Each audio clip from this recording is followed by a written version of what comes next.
χρόνια 7, ανέβηκαν οι βάσεις χρόνια 7, όλα μου παν στραβά. Έχασα χωρίς κι εγώ να θέλω στη Σπαρά, παιδεία στο μπουρδέλο χρόνια 7 και ένα σωρό λεφτά. Λοιπόν, εγώ τώρα που με βλέπετε είμαι ντούβλο. Δηλαδή ντούβλον όσον αφορά τα γράμματα. Τα γράμματα δεν έπαιρνα. Άλλα πράγματα εγώ έπαιρνα. Και τηλέφωνα και φουστάνια και το Θανάση έπαιρνα και το Θόδωρα παλιότερα και απ' όλα έπαιρνα. Εκτός από τα μαθήματα. Διότι από μικρή ήμανε ντούβλο. Και φαινότανε το πράγμα από τον έλεγχο. Αυτός δεν ήταν έλεγχος, αυτός ήτανε σαν προπό ένα πράγμα ήτανε. 1, 2, 1, 1, 2. Άμα μου βάζανε και κάνα χ θα είχα πιάσει το 13, αλλά οι δικοί μου χεστήκανε. Θέλανε να δώσω στο πανεπιστήμιο. Αυτοί νομίζανε πως εγώ είμαι αριστούχα. Κάνανε σούμα στον έλεγχο, πως κάνεις λογαριασμούς στα εστιατόρια κάτω-κάτω και τους έβγαινε 14. Σου λέει τελείωσε. Το παιδί είναι γεννημένο να γίνει επιστήμον. Αλλά πού πας κύριε, βλέπεις το παιδί τα μαθηματικά δεν τα παίρνει. Βλέπεις και τα αρχαία δεν τα παίρνει. Αλλά και τα θρησκευτικά. Άμα το παιδί στην πρώτη γυμνασίου μπερδεύει τον Απόστολο Παύλο με τον Απόστολο Καλδάρα, πούλα το καλύτερα στους γύφτους για μαϊμού να βγάλει και κανένα φράγκο. Διότι εμένα αυτό με ενδιαφέρει στη ζωή, τα φράγκα. Να ανοίξω μια μπουτίκ να οικονομήσω. Τι να την κάνω εγώ την ορθογραφία? Εδώ η Λίνα που γράφε το κόλος με όμικρον, άνοιξε μπουτίκ στο Κολονάκι, άνοιξε ο κόλος και χέστηκε στο Τάλιρο. Τίποτα. Να γίνεις επιστήμον, να γίνεις αρχαιολόγος.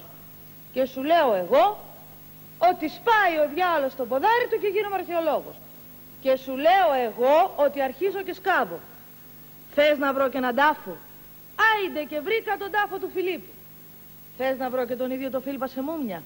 Να τον ευρώ. Εγώ τι θα αποκομίσω από τον Φίλιππα? Ο Φίλιππας Νικολάου ξέρεις πόσο βγάζει κάθε βράδυ στην Εράιδα? Αλλά τι να κάνω, γονεί μου είναι και τους πονάω. Ο γέρος σκέφτηκα, από πέσιμο ή από χέσιμο θα πάει. Ας μην πάνε εξαιτίας μου και πάμε κόντρα στη φύση. Και έδινα τον ντούβλο. 7 φορές έδωσα και τις 7 κόπηκα η πουτάνα και με όλα τα συστήματα. Όλα τα πειράματά του ο Τρίτσης πάνω μου τα έχει κάνει. Έχει αλλάξει το βιβλίο της ιστορίας 124 φορές. Τι μεσολάβησε δηλαδή από το 81 μέχρι το 88 την αυμαχία της Αλαμίνας και τη διορθώνουνε? Άλλαξε τοποθεσία ή μήπως τελικά έγινε στις κουκουβάονες και αποφασίσαν να βγάλουν στη φόρα το σκάνδαλο? Πάντως εγώ έδινα. Και να πεις ότι τις μάθαινα τζάμπολες αυτές τις μαλακίες, ένα κάρο λεφτά πληρώσαν οι δικοί μου. Βρήκαν κι αυτοί να κάνουν επένδυση απάνω μου. Που άμα μου τα δίναν όλα αυτά σε μετρητό, όχι μπουτίνγκ θα είχα τώρα, αλλά τον κοτσόβολο νέα γενιά Αριστίδο 9 θα είχα τώρα που μιλάμε. Μόνο τα λεφτά που μας πήρε ένας μαθηματικός για να με μάθει εμένα τι είναι ο Πούστης καθέτου, μόνο με αυτά πήγε και έφτιαξε μπαγκαλό στο Φάρσαλα ο Πούστης.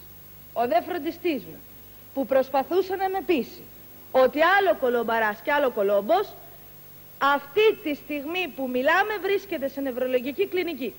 Διότι εμείς στην παρέα μας τον κολομπαρά κολόμπο τον λέμε.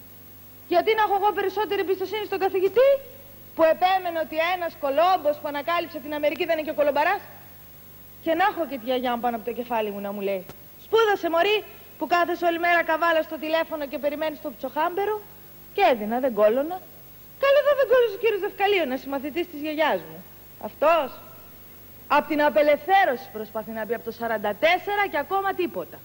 Και απτόητος ο κύριος Δευκαλίωνας. Έρχεται εκεί με το Πάρκινσον του, με το διαβήτη του, με τον καταράκτη του κομπλέ. Κι ούτε βλέπει ούτε ακούει, θέλει και να τη γράψει. Πες σε καλέ κοριτσάκι μου, λέει, λυπήσουμε το Σαράβολο, τον λυπήθηκα κι εγώ μια φορά. Του έκανα έτσι την κόλλα μου και αντέγραψε την έκθεση ιδεών μου με θέμα.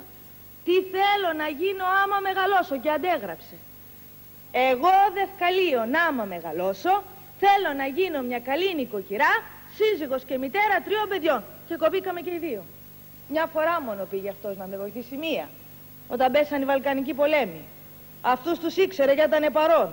Αλλά δεν πρόλαβα να τη γράψω, γιατί από τη συγκίνηση που βρέθηκε κάτι να το ξέρει, του ανέβηκε η ουρία και ήρθαν και τον πήρα με τα στενοφόρο και ξανακόπηκα. Είδαν και από είδαν οι δικοί μου, αρχίσαν να μετάζουνε.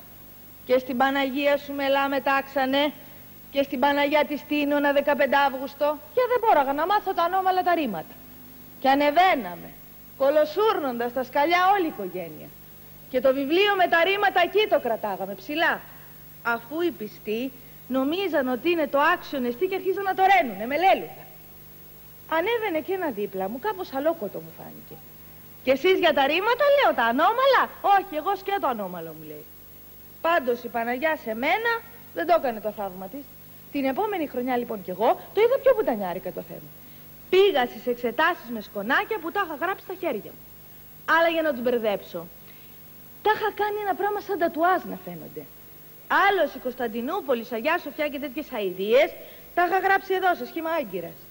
Περικλείδες, ασπασίες και λοιποί συγγενείς εδώ μου σε Γοργόνα. Τη μικρασιατική καταστροφή σε Καρδούλα, στο τούτο μου. Απ' τη μέση και πάνω, σαν ναυτικός που είχα μπαρκάρει στα καράβια ήμουνα. Στα μπούτια είχα γράψει ό,τι σε επανάσταση και στον κόλο μου είχε γράψει για την καταστροφή του δρόμου, έτσι χωρίς σχέδιο. Και αυτή η πουτάνα έτυχε να πέσει και εγώ καθόμουν πάνω στο θέμα, τον ντούβλο και δεν μπόραγα να τη γράψω. Μου είπε και ο κύριος Ζευκαλίωνας στο κλασικό, πέσε καλέ κοριτσάκι, λυπήσουμε και εμένα. Του έκανα κι εγώ έτσι τον κόλο μου, αντέγραψε ο κύριος Ζευκαλίωνας, πέρασε αυτός και ήμουν εγώ απ' έξω. Αλλά δεν πρόλαβα να το ευχαριστηθεί. Γιατί από τη χαρά του που διάβασε το όνομά του στον κατάλογο των επιτυχόντων, ταύτισε. Εγώ όμως δεν έχω σκοπό να ταυτίζω σαν τον κύριο Δευκαλίωνα. Εγώ ντούβλο γεννήθηκα και ντούβλο θα πεθάνω και πολύ γουστάρω. Και εγώ δεν ξαναδίνω στο πανεπιστήμιο έτσι. Γιατί δεν γουστάρω. Δεν τα γουστάρω τα νότα, τα ιδρύματα. Αναχαθούν κι όλα τους τα μαθήματα. Με καταμπλέξαν με 1000 συστήματα. Αρχαία νέα και με λατινικά. Δεν τα γουστάρω τα ανώμαλα ρήματα. Κι αν ζητάνε να βρουν κι άλλα θύματα, δεν χαλαλίζω πια χρόνο και χρήματα. Και αρχαία νέα και για λατινικά. Και αρχαία νέα και για λατινικά.